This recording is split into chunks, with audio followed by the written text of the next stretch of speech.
All right, so I'm talking to Jim Pelchat again today after about 2 hours of technical difficulties, which is I'm almost falling asleep, so he's going to be sharp with the answers and sort of keep me awake. Jim's a nuclear engineer. He's worked in the energy industry for almost 2.5 decades. Most of that time has been in nuclear, if I'm not mistaken. So it's about to be a great conversation, I think. I assume. But it's also going to be a conversation, obviously, that's general and impersonal in nature. There's not going to be any no type of advice, not investing advice, no relationship advice. Although Jim's been telling me some stories off mic, might have some good relationship advice. But in the end, you have to make your own decisions. Okay, so let me ask you this: how much uranium do you think utilities have in their inventories now? Because I know you don't agree with most experts on this topic. So what do you think? Right. And what did I said? I said 28 months plus or minus, 3 or 4 months. And then what did three I do? years. I backed it up with, remember, I got information from Mike Alkin and Tim Chillery. Those are the most respected guys out there. They put thousands of hours into finding this stuff out for Sachem Cove Partners, right? They're the management team.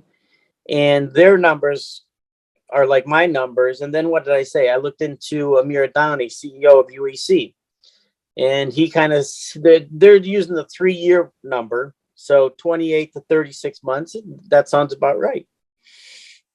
But how do you know to trust Amir, by the way? I mean, it's not like he's some spotless CEO. He's a good talker, right? But he says a lot of outlandish stuff and he's involved in a lot of gimmicks and stuff like that. Recent one with that gold company too. But if Well, there's such a large disagreement in terms of time of what utilities have, what is some factual data that you think that you've looked at, the things from Mike and stuff like that? I know Mike. That's how my Twitter channel even started, So, and Mike's really well respected, just like you really respect Rick Rule, right? Well, Mike Alkin is like another Rick Rule. So he's really, really good. But I actually did my own calculation there with inputs that I had. So, and, the 16-month number just can't be right because, right now I operate a power plant right now. That's what my job is right now. And when you run a big nuke, you can't run out of fuel and not tell the grid. You got to tell them years and years and years in advance, like 5 years. If you're not going to have fuel for a 1.3 gigawatt reactor, you just don't all of a sudden run out of fuel and the grid goes, hey, we need this replacement power. So when people come out with numbers that's less than a core load of fuel, it can't be right. It just can't be right because you know what? The grid operators would be screaming, right? I don't I mean, know. what do You we got? tell me. We got 92 reactors in the United States. We got 440 in the world, right? So if any of them were about to run out of fuel, that would be a huge issue. Have you ever heard of a nuclear plant running out of fuel ever? No. So if all of a sudden it started happening in mass, that would be the biggest news out there. And no grid operators complaining. Nobody's saying anything. And power plants are required to tell the grid, hey, listen, we're going to have a forced outage for 3 weeks, 2 weeks. Matter of fact, even if we're doing testing, that's high risk testing, we got to talk to the grid operator. We have to get permission. And that's why we do high risk testing, like for the turbine on Fridays, because if we trip the power plant, we go into the weekend's low power usage and the grid can handle it. So to think that, a 1.3 gigawatt nuclear plant is going to run out of fuel and people think, oh, that's kind of like normal. That's just what's going to happen. That can't be true. But what if, give me some rope here. What if utilities are playing some type of a bluffing game or whatever with the people cornering the markets where they are like, we're willing to go as low as possible on inventory. And I don't even know what as low as possible is because you tell me 5 years, but that's, seems like a long period of time. But what if they go like up to the 6-month period in hopes to get lower prices or sort of push back on the people cornering the physical market? Okay. So I told you at Millstone Station, right? We had 3 reactors and I told you I worked in the fuels group, right? Every day, the fuels group, and there's not 1 or 2 people in the fuels group. At Millstone, there's like 12 people, 12 engineers, right? And you'll have guys that will follow people like who's on the internet the latest thinking, the latest readings. These people are not stupid. Just like Mike Alkin, you listen to Mike Alkin, they'll say, "Hey, these fuel buyers, they're super smart people." Hmm. You know, these guys weren't janitors. Nothing against janitors. I mean, these guys are well kept, smart, well informed people. So, I think what's going to happen, though, I think there's more fuel than people think when somebody comes out and says, "Oh, the average reactor has 16 months of fuel," when that's one core burn rate, right?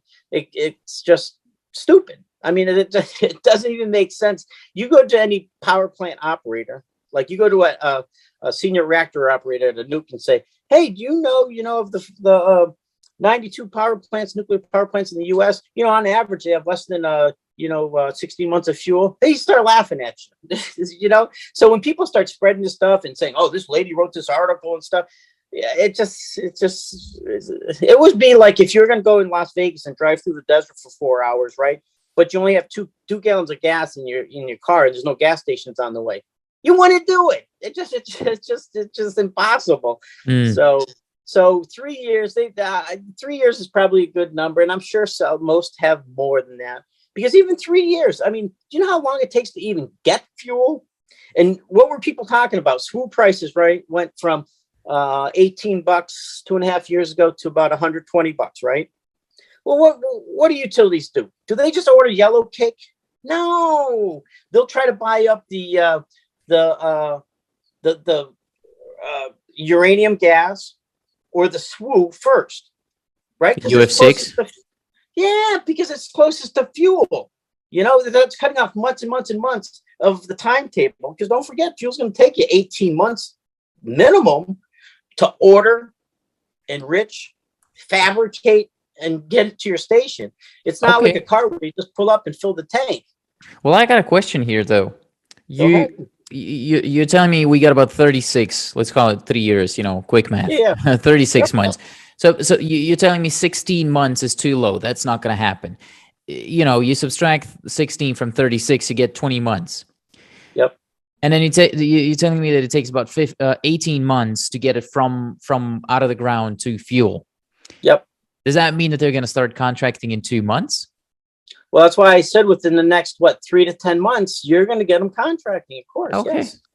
But I also get the And point even that that 3 years, even that, that 3 year mark, to me, that's even suspect. Because if I'm a lead on a fuel team, that's getting awful hairy having less than 2 core loads. And don't forget, when they replace a core, they only replace a third of the fuel. That's pretty hairy to think that, oh, we don't really have a lot of fuel either ordered to come on site or in inventory, and 2 refuels would make me awful nervous. So I doubt there's 92 reactors out there all on the fringe of such a low fuel amount. I mean, historically, they used to have like 8 years worth, Wow. Yes. Yes. Okay.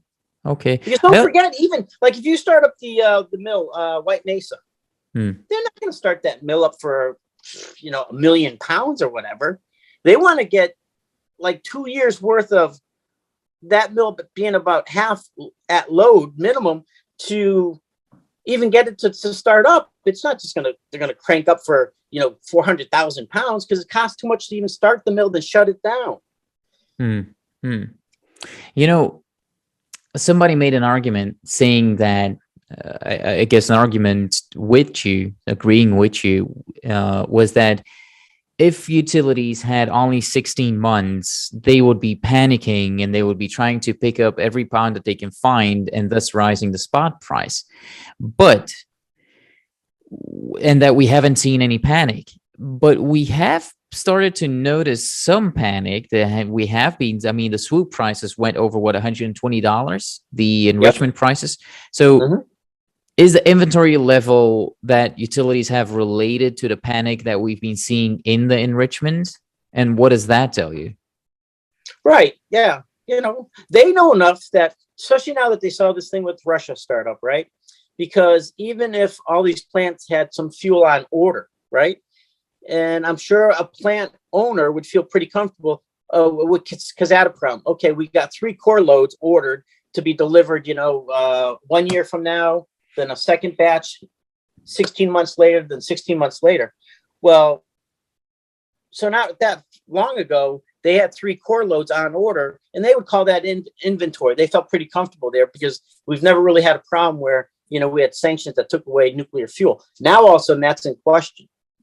So that's probably why the SWU prices really took off recently, because it didn't take it too long to go from $32 to 120. So of course they're getting more nervous than they were before, because those power plants that might have had 2 or 3 core loads on order for future deliveries, those deliveries are now in question because of the sanction issues with the Ukraine and Russia. Okay. So they're getting more nervous. So that's why they're buying up the SWU and and that's why there's going to be more pressure. Like, look at right now, the NAV on Sprott has been negative for like 3 weeks. So what they bought 100,000 pounds off the spot, right? But the price kind of stayed up pretty well, and some days it bounced up, bounced around. So what was it, 47.75 today? I mean, so there are other buyers. It's telling you there's other buyers, not at the SF or at the UF6 point, or they're actually at the yellow cake stage. So, and I think, and what did you see? We saw Cameco say, last quarter, hey, we just sold 40 million pounds. Well, 40 million pounds in 1 quarter is a lot. So there's indications out there that people are buying, they're getting nervous, and this thing with Russia is just making more pressure. So you're going to see, so I said 3 to 10 months, you're going to see a lot of pressure on the UF6 or on the U308 price. And that's what we're going to see, right? No doubt about it. Do you think it's fair what Justin said in his one of his last uranium market minutes, where he described it as sort of a whip, where you have the SWU and the SF6 prices sort of on the end that you would hold, and then the U308 at the end of the whip.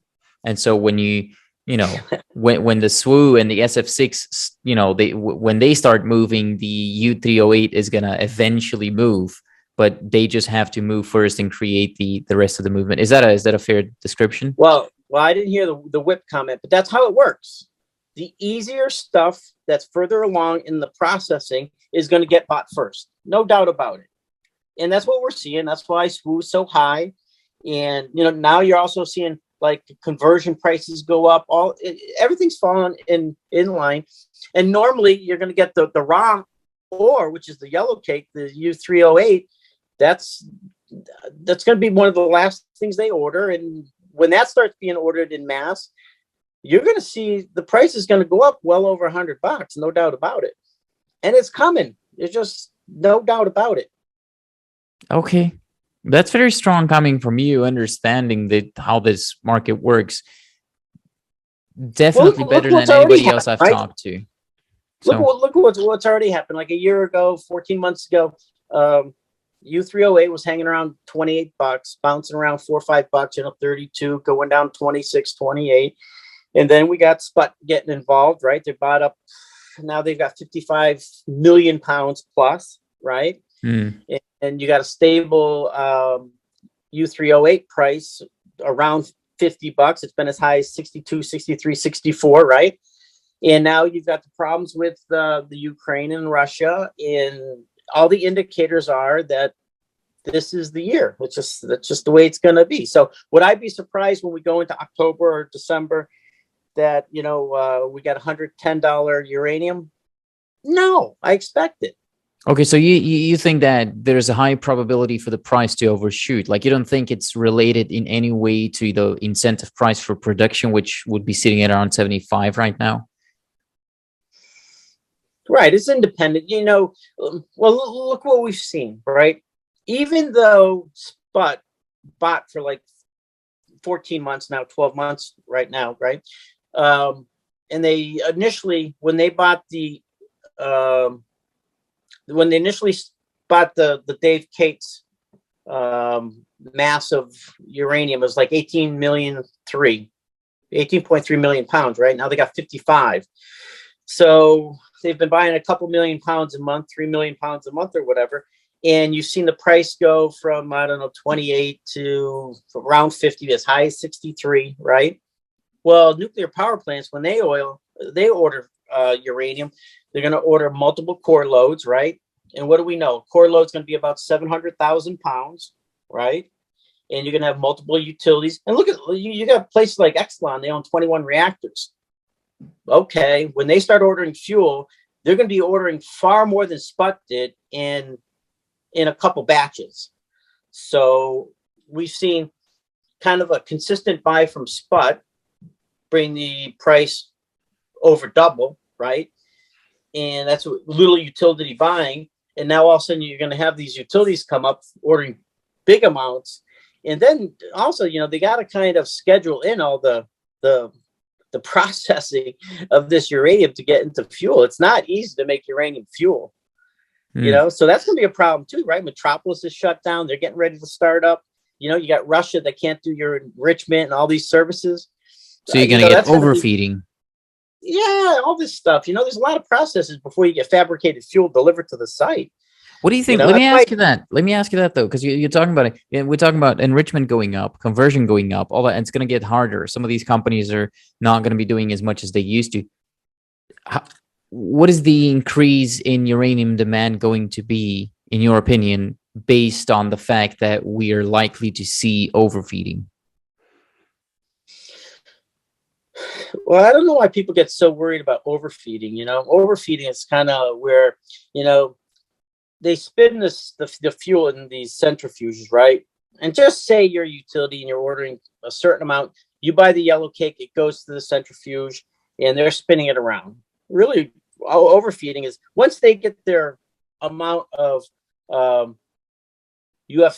out of there, right? The overfeeding part is when that vendor keeps spinning with the centrifuges and gets that little extra that the owner of the yellow cake doesn't really care about because he got what he wanted, and they're using up that extra energy to get some extra fuel material out of there, and then they can do with it what they want, and they can sell it too,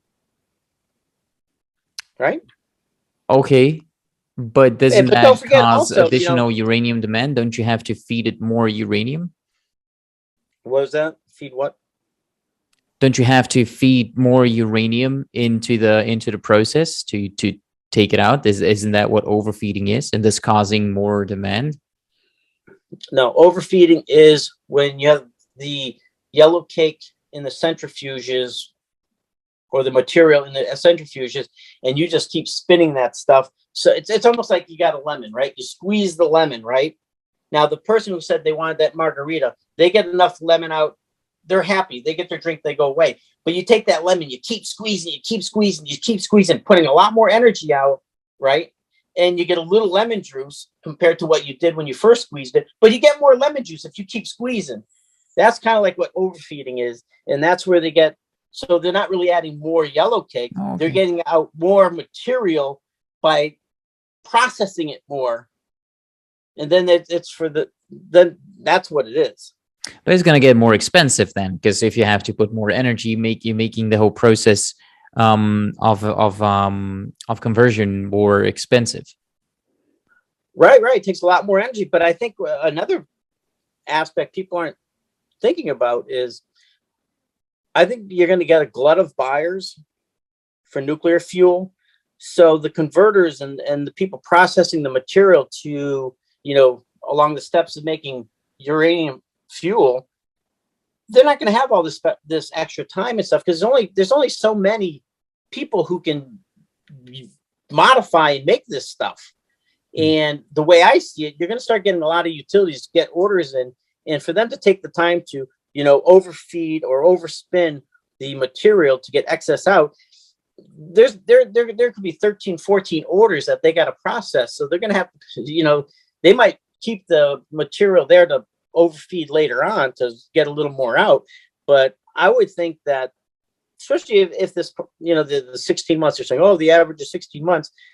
If all the nuclear utilities are really getting low on fuel between 2 to 3 years, they're all going to be ordering pretty much at the same time, which is what we've seen in the past. When you see CEOs like Devon Dawa, he says, hey, they all follow suit. When one buys, they all buy. Well, that means the people who modify the fuel, they're going to be getting all these orders too. And it takes a long time to make fuel. So they're not going to have spare time to really play with the overfeeding. It takes a lot of excess energy to get a little material out. They're going to be they're going to be working on the bulk orders. And that's what I see. But you say all of them. Do all of the utilities follow the same protocol or whatever, or do different companies contract at different parts of the cycle?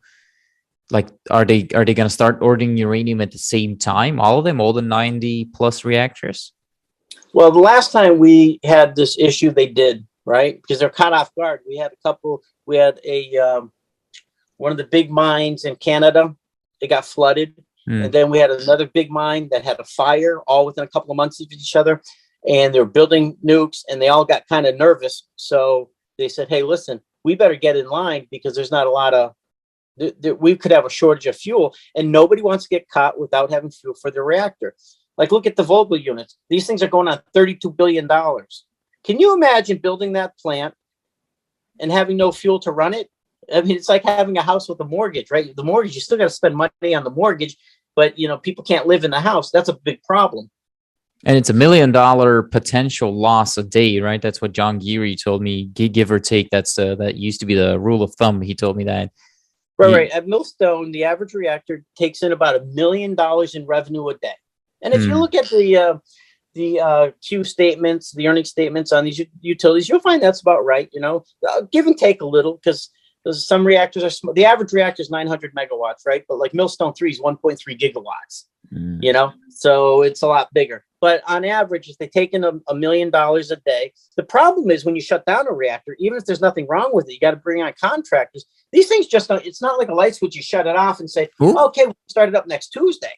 No, you get vendors on site. You got to take care of stuff.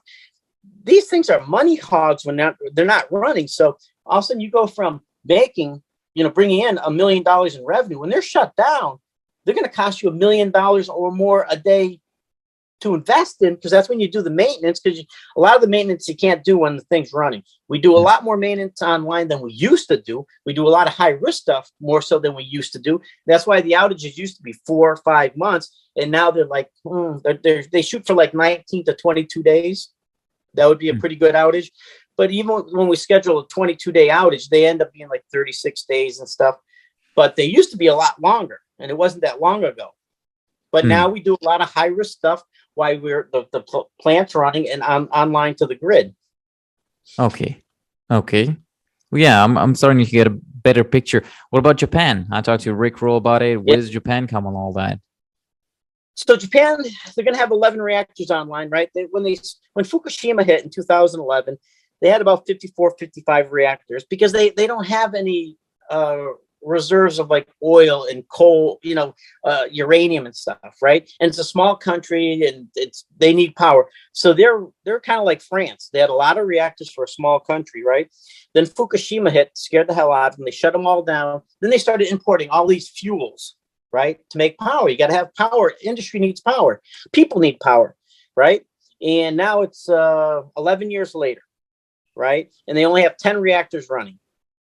But now the new government is pro-nuclear. And now the people, because they've been getting bombarded by prices of energy, they're kind of falling in suit. Okay, let's take the risk. Let's start up some of these plants. But half of those plants, about 28 of them, the government decided kill them. They're not going to start them up. So I think they're going to start about 15 or 16 of the remaining reactors, and that's it. So what that means is, and this is what I think Rick Rule's getting at. When they had 54 or 55 reactors, Japan was smart because they don't really have a lot of natural resources. They would carry 8, 10, 11 years of fuel in reserves, right? So when Fukushima hit, now all of a sudden they go from 55 operating reactors, and in the future they're going to have, 25, 26, and that's 11 years down the road. So they had all that excess fuel, and they were dumping it on the market. Right. So they used to keep 10 years. Let's round it up. Yep. They used to keep 10 years of inventory. for 50 nuclear power plants, just rounding it up. Yep. You want to go to 25, that's half of that. That doubles your inventory to 20 years. And that's not something they're looking to keep, and they're looking to sell the excess. Well, they have been selling the excess. That was part of why the uranium price crashed, right? Mm-hmm. They knew when Fukushima hit within a year, they started their evaluations. They knew a lot of these plants weren't going to restart. A lot of them were old, and a lot of these upgrades were going to be super expensive. So they knew a lot of those plants were never going to see the light of day. So is anybody surprised there that it's like 28 of them? Maybe. I think a lot of them expected maybe 20, but they also thought these 25 or 26 plants would start a lot sooner. So since they thought within 2, 3, or 4 years of Fukushima they would restart, but it's taken 11 years. I mean, granted, they've had 10 plants running for a while, so they've had all this fuel, and they've been dumping it on the market. That's why when people ask, "Hey, can you take fuel from one reactor and put it in another reactor?" Sometimes, like Seabrook Station and Millstone 3 are sister reactors, both Gen 3s, and as long as the grade of the fuel was the same, those rods could actually go in each other's reactor, right? But that's not always the case. Now, what you could do, unused fuel, you could break it down, take it out of the tubes because they're pellets, and you could regrind it and reconstitute it into 16-foot rods that go in a 12 by 12 fuel matrix versus a 14 rod matrix, and take that fuel and make new fuel assemblies. That's expensive? That's unused fuel. Because what did I tell you? You can go up when we get Westinghouse fuel at Millstone 3 on site. You could go up and you could just hug the rods. You can touch them. We touch them. We take gloves, and so the fuel before it's in the reactor and irradiated is kind of neutral. It's nebulous. Just like when you see when people have a drum of yellow cake, you might see like on UEC. If you go to their website, they'll show a drum with bright yellow powder. That's the U3O8. You can touch it with your hands. You see Marin Katusa, he's like hugging a barrel of it. So when you get brand new fuel on site, similar, they're in their zircaloy rods, you can go up there and just touch the fuel. So that means fuel that was unburnt, you could actually send to a processor and reconstitute into fuel for another reactor. So what Japan was doing was they're selling a lot of that fuel cheap enough so another reactor could buy it and have it modified if it needed to be modified, and still burn it in the reactor where it was less than if you ordered brand new fuel for your reactor. So it's no hint Japan was doing that, right? So now with them starting up more reactors, I think they got a timetable for the last 15 that's going to be somewhat quick, So that's going to take Japan from selling any more fuel into probably becoming a buyer pretty soon. How much? That's what I was going to ask. How much longer? Because if you want to say 3 to 10 months for U.S. utilities, what about Japan? Have you done any calculations? No, but I'm pretty sure that knowing them, they'd have 4 or 5 years of fuel for the remaining 26 reactors they're going to have running. But they, look at what's happened with Russia. That's exactly what they don't want to be able to affect them. They don't want to be down to 3 years of fuel and then have something where they're getting their fuel from Kazatomprom. Then all of a sudden you can't get the fuel that you ordered for the next 8 years delivered because sanctions come in. They would rather have it in a warehouse because fuel doesn't go bad. Nuclear fuel, you can put it in a warehouse. It's in rods. The fuel's a metal matrix, and it doesn't leak, it doesn't drip. You don't have to truck it. You don't have to pipe it. You could put it in a tin warehouse and let it sit there for years and years and years, as long as you have a guard there. How come how come you never hear about it on the news though? Like, how come you never hear? Because you're gonna hear about all these chip shortages and supply problems, but really on general media, they would never inform us about something like that. About Japan's running low on fuel, or I don't know. Why would they? I mean, have they ever said? I mean, before this last year, did anybody ever ask Exelon, hey, for your 21 reactors, how much fuel do you have for your Gen 3 plants, their Gen 2 plants, your Gen 1 plants? No, never. Nobody ever asked.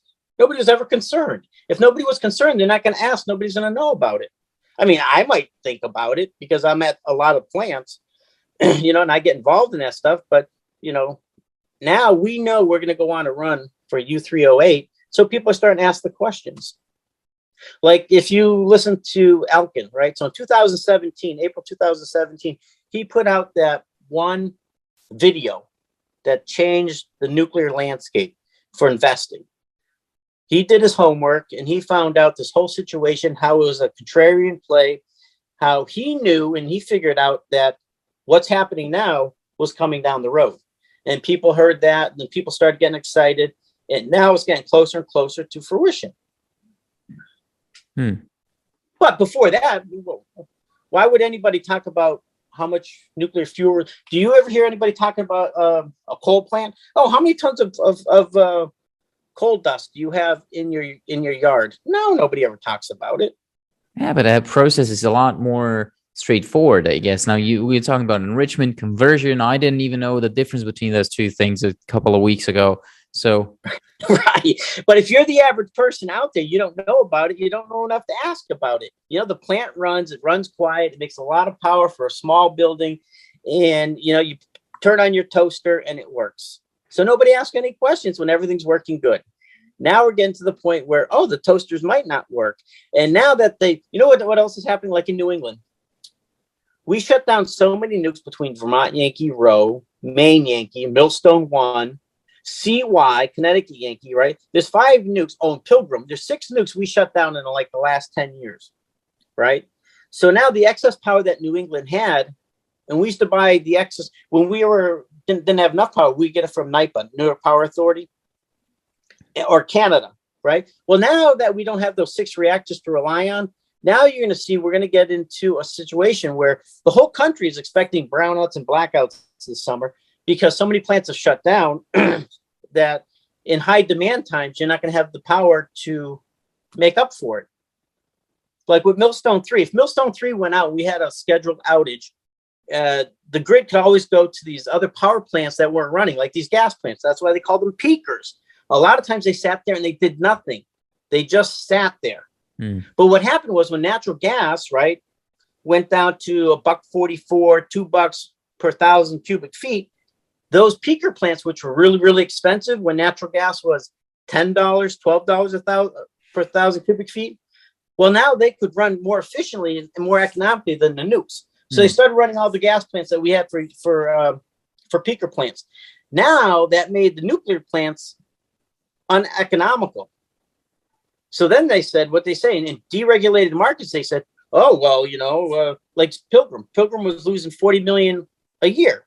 So of course the owner said, hey, listen, we're at the end of our license. We're into the extension. Let's just shut down the reactor. Who wants to lose 40 million a year? Right. So, but now the situation's turned. Now you don't have backup plants. There's 6 nuclear power plants in New England down forever. Right. And now power demand's going up. And so now you need those plants. But if you had a regulated market like they have down south, they would keep a nuke up, you know, even if it was more costly, you know, but not New England because it's deregulated. So part of the deregulation law was you have to be profitable. If you're not profitable, then shut down. So now you're going to see like New England, they're probably going to have big problems in the next 2-3 years with brownouts and blackouts. First of all, nobody wants to build new plants because nobody wants them in the backyard. And nukes are about 4 or 5 times the size of a gas plant. A gas plant might be 200 megawatts, right, on average. Well, a nuke today is, 1.2, 1.3 gig. So we're getting into a funny situation. And in New England, and 50% of the markets in the U.S. are deregulated. So there are other places and going to face the same problem. And that problem, somebody who told me that, Andy told me, you want to go where the problem is with your investment dollars. You want to go where your problem is. It's exactly that problem that you think is gonna cause a higher uranium price. That I also think you've said that you expect us to stay like that for a longer period of time. Like you expect it to overshoot and then keep it at a much higher level. Is that right?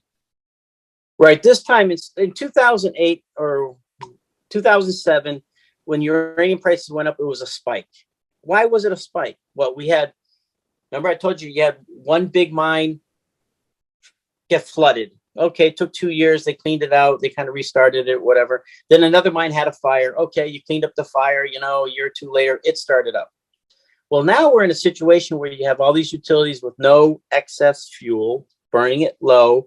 And now you have someone like Kazatomprom, which was the biggest producer of uranium for the world's market. Nobody might be able to buy their stuff anymore because of sanctions, right? So, are you there? Oh, so there's so many things that have changed that are so different than 2007 that I think once uranium goes up, it's staying up for a long time. Now, if you get a graph of what happened in 2007, you're going to see you just got a spike up, then a spike down, right? Because I invested in it. It went down about as fast as it went up, And so the magnitude of what's happening right now, you just explained to me why it was short-lived last time, but what about this time? You're saying that it's not going to be short-lived, but what is not short-lived? Like, is it double as long? Does it take double as long to go up? And how am I supposed to look at this? I bet it's going to be consistently high for like 10 years. Oh, wow. Yes, it is not going to be a spike. It's just not going to be a spike. You got 440 reactors in the world. You got, you might have 200 built in the next 15 years, as long as there's not a big accident. And you got world demand for electricity, very, very high. You have the ESG thing out there. Everybody wants clean. Nobody wants any exhaust. None of that stuff was existing in 2007. And at this time too, even if you take out some of the biggest mines in the world, like in Canada, what do they say? We really need 3 or 4 Cigar Lakes, or some of these 18 million a pound mines to even stay up with what demand's going to be. And we don't have those. You have Arrow coming down the pike, and what's going to be 30 million, right? They even said we need about 2 or 3 Arrows, right? And who knows? It might take Arrow another 6, 7, 8 years to get permitted. It's always 5 years from production, right? No. Denison had a mill, and I posted on my thing because I talked to Stephen Roman. They had one mill for Denison. Denison's a big mine. It took them 30 years to fully permit and license that one uranium mill to produce.